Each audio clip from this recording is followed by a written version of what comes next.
सो क्या रोहित शर्मा ने खुद को ड्रॉप किया है और he has been sacked from the captaincy of team India in test cricket. जिस तरीके से रोहित शर्मा का टेस्ट करियर अभी तक गया है, अगर वो पीछे मुड़कर देखेंगे तो उन्हें कोई एक बहुत बड़ी अचीवमेंट नहीं दिखाई देगी। अब मैं इसे एक ट्रांजिशन कहूं कि जब महेंद्र सिंह धोनी कप्तान थे, उसके बाद जब विराट कोहली ने कप्तानी टेक ओवर करी, टीम इंडिया ने मिरेकल्स किए और उसका कहीं ना कहीं पीयर प्रेशर रोहित शर्मा की कप्तानी पर दिखाई दिया। जब विराट कोहली टेस्ट की कप्तानी छोड़कर गए, उसके बाद एक बनी बनाई टीम रोहित शर्मा को मिली, लेकिन उसके बाद भी टीम इंडिया ने ऐसा कोई मिरेकल नहीं किया, ऐसा कोई अनएक्सपेक्टेड काम नहीं किया, या फिर रोहित शर्मा ने खुद की परफॉर्मेंस में इतना कुछ अनएक्सपेक्टेड नहीं किया जितने की उनसे उम्मीद थी। अगर मैं बात करूं टीम इंडिया की, तो टीम इंडिया यहाँ पर WTC का फाइनल हो, चाहे वो फाइनल की स्टेज पर जाने के मौके हो, वो गवाती गई।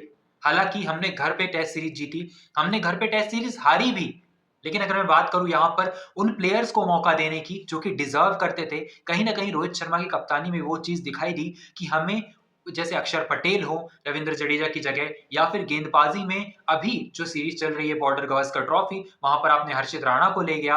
और मैं अगर बात करूं जो डिजर्विंग गेंदबाज थे, वो यहाँ पर भारत में ही छूट गए।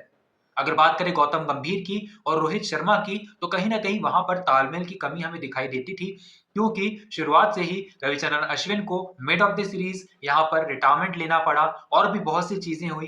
तो ये चीजें अननेसेसरी थी। हालांकि जो ड्रेसिंग रूम के अंदर चीजें हो रही है वो बाहर नहीं आनी चाहिए। शुभमन गिल की पीआर हो, रोहित शर्मा की पीआर टीम हो, विराट कोहली की पीआर टीम हो, या फिर रविंद्र जडेजा की हो, कोई भी बड़े खिलाड़ी की जो पीआर टीम है, उसे ड्रेसिंग रूम के अंदर की बातें बाहर लाने का जो चीज है वो नहीं करनी चाहिए। क्योंकि अगर मैं बात करूं यहाँ पर ड्रेसिंग रूम के अंदर का माहौल खराब होने की, तो कहीं ना कहीं बाहर जो चीजें चल रही होती है उससे भी ड्रेसिंग रूम के अंदर का माहौल खराब होता है। अगर मैं बात करूं यहाँ पर टीम इंडिया की, तो फिलहाल यहाँ पर एक्सपीरियंस खिलाड़ी जरूर खेल रहे हैं, लेकिन ये टीम कहीं ना कहीं इन एक्सपीरियंस टीम की तरह परफॉर्म कर रही है। चाहे वो रोहित शर्मा हो, चाहे वो विराट कोहली हो, रविंद्र जडेजा हो, चाहे वो यहाँ पर जसप्रीत बुमराह के ऊपर अकेले के ऊपर यहाँ पर जो प्रेशर आना वो हो। अभी मैं कुछ स्टैट्स देख रहा था, रोहित शर्मा के आंकड़े टेस्ट क्रिकेट में कुछ खास नहीं रहे हैं। हालांकि विराट कोहली और रवि शास्त्री ने उन पर बहुत भरोसा जताया था, मयंक अग्रवाल को ड्रॉप किया गया था, मुरली विजय ड्रॉप हुए थे, तब जाकर वहां पर रोहित शर्मा का चांस बना था टीम इंडिया में। लेकिन रोहित शर्मा का टेस्ट करियर कुछ खास नहीं रहा। और अगर मैं बात करूं विराट कोहली की, तो पिछले 2 सालों में हालांकि टीम ने बहुत कम टेस्ट मैच खेले हैं ऑस्ट्रेलिया से, लेकिन अगर मैं बात करूं पैट कमिंस और विराट कोहली के आंकड़ों में कुछ ज्यादा फर्क नहीं है, और PAT Cummins is a bowler. अब मैं बात करूं यहाँ पर सीनियर, यहाँ पर ऑलराउंडर की, जो कि रविंद्र जडेजा हैं। Ravindra Jadeja has not done anything that he deserves to play in team India. Axar Patel ने उनसे बहुत बेहतर परफॉर्मेंस दी है। वॉशिंगटन सुंदर इज ट्राइंग टू बी, क्योंकि उन्हें ज्यादा मौके नहीं मिलते हैं, तो वॉशिंगटन सुंदर भी ज्यादा कुछ कर नहीं पाते। अगर मैं बात करूं यहाँ पर रविंद्र जडेजा की, परफेक्ट रिप्लेसमेंट्स हैं हमारे पास, but I don't know what team management is thinking about. Shubman Gill कल रिप्लेस कर देंगे रोहित शर्मा को यहाँ पर इस टीम में, और शुभमन गिल जो कि फुल टाइम एक टेस्ट बैटर बन जाएंगे ओपनिंग में या फिर 3 नंबर पे। I think KL Rahul should open with Yashasvi Jaiswal. 3 number Shubman Gill, 4 number Virat Kohli, 5 number पे यहाँ पर ऋषभ पंत को ड्रॉप किया जाएगा और खिलाया जाएगा ध्रुव जुरेल को, और खिलाया जाना भी चाहिए। 6 नंबर पर यहाँ पर नीतीश कुमार रेड्डी, 7 नंबर पर वॉशिंगटन सुंदर होने चाहिए, 8 नंबर पर होने चाहिए यहाँ पर अगर रविंद्र जडेजा खेलते हैं तो वो।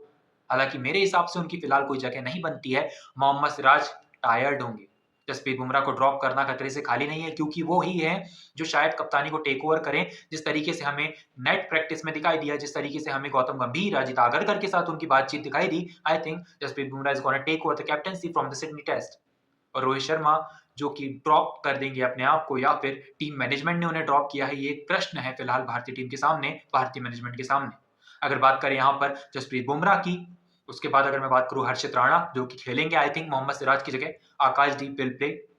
आई don't know what's going on with Prasidh Krishna.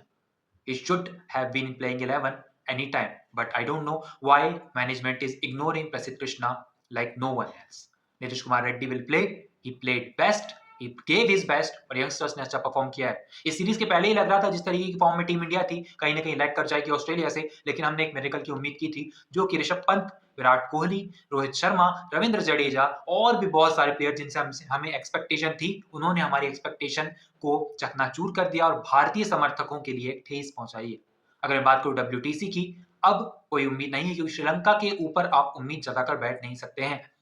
आप एससीजी टेस्ट जीतिए, बॉर्डर गावस्कर ट्रॉफी रिटेन कीजिए, तैयारी कीजिए अगली WTC की। अगर मैं बात करूं वर्ल्ड टेस्ट चैंपियनशिप की, तो ये वर्ल्ड टेस्ट चैंपियनशिप का फाइनल होगा साउथ अफ्रीका और ऑस्ट्रेलिया के बीच में, ये चीज तय है। चलिए देखते हैं सिडनी टेस्ट में होता क्या है। प्लेइंग 11 मैंने आपको बता दी है, पिच कैसी होगी उस पर निर्भर करेगा, क्या वॉशिंगटन सुंदर के साथ जडेजा खेलेंगे या फिर जडेजा को भी ड्रॉप कर दिया जाएगा। Let's see what happens tomorrow, till then stay tuned.